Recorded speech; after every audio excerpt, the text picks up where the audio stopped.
তাকাও।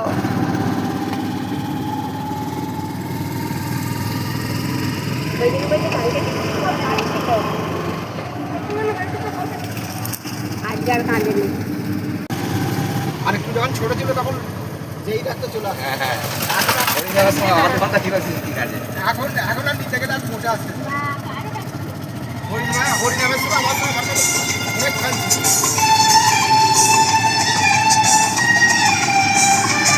আমরা এখন চন্দ্রেশ্বর মন্দিরে। মাম্মাম দেখো, এই দেখো মাম্মাম, মাম্মাম দেখো, ও মাম্মাম আমি চলে যাচ্ছি, দেখবে না? চন্দ্রেশ্বর মন্দিরে এসেছি, পুজো দিয়েছি, এখানে পুজো দেওয়া হয়ে গেছে।